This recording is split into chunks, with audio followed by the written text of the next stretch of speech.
Сәлем қыздар, сіздермен бірге бота. Мен бүгін сіздерменен өзімнің компот жабу тәсіліммен бөліскім келеді. Бар болғаны жартақ сағат 30 минут уақытыңыз кетеді. Кез келген үйде бар жемістерден дайындалады. Видеоны соңына дейін қарап, менің арнама тіркелуді ұмытпаңыздар. Мен алма менен өрікті пайдаландым. Қыздар, егер үйіңізде алма немесе өрік болмаса, орнына қаралыны, кез келген алмұртты жеміс түрін пайдалана берсеңіздер болады.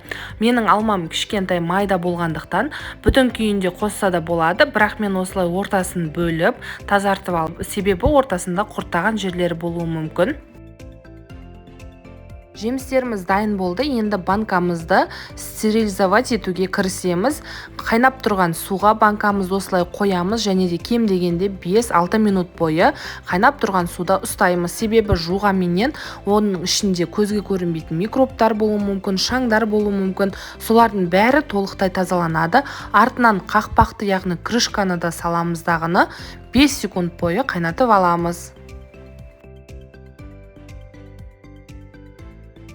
Екінші банкамызды да дәл солай булайтын боламыз, қыздар. Міндетті түрде буға қойып 6-7 минут бойы ыстық буда ұстаңыздар және де крышкасында 5-6 секунд бойы қайнаған суға салып алуды ұмытпаңыздар. Ол аралықта қазанға міндетті түрде су қойып қойыңыздар. Бізге қайнаған су керек болады, қайнап тұру керек. Тазартып алған банкаларымызды, қақпақтарын ашып, жемістерімізді бөліп салып аламыз.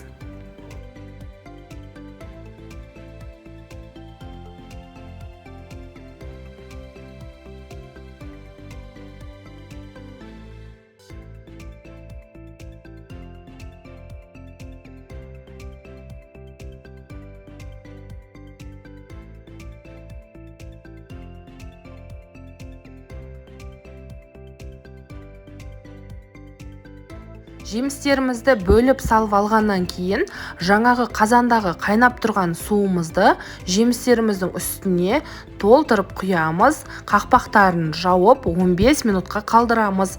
Себебі қайнаған суменен жемістеріміздің іші де сырты да тазартылуы керек.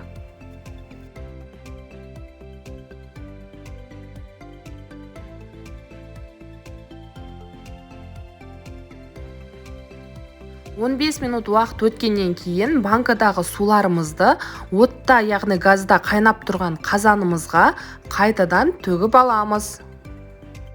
Көп келіншектер бірінші осылай құйған суын төгіп тастайды. Мен төкпеймін, себебі 15 минут бойы алманың хош иісі, өріктің дәмі барлығы осы суға сіңген болады.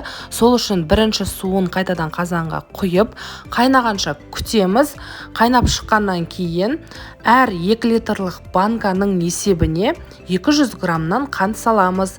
Бұл жерде менде 3 банка, сол үшін 3 стакан қант салдым.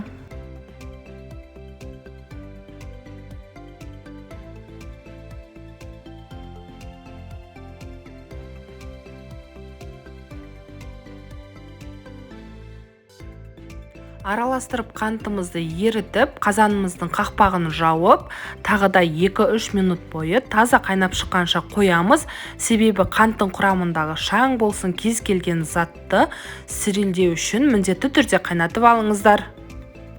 Қайнап шыққаннан кейін міндетті түрде 2-3 минут бойы қайнасын, қыздар. Сосын банкаларымыздың аузын ашып, жаңағы қант қосылған сиропымызды құйып аламыз.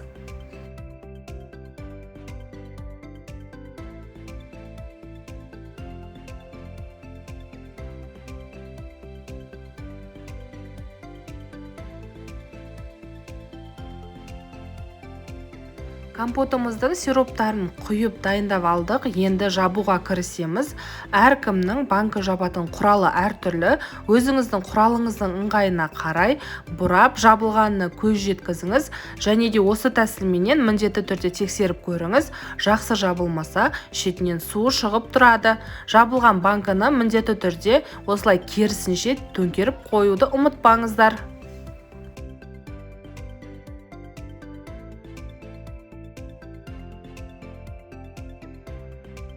Мінекей қыздар, біздің қысқа арналған компоттарымыз дайын болды. Бар болғаны жарты сағат қана уақытыңыз кетеді. Өте дәмді болып шығады. Міндетті түрде осы тәсілмен жауып көріңіздер. Менің арнама тіркеліп, лайк басып, комментария жазуды ұмытпаңыздар.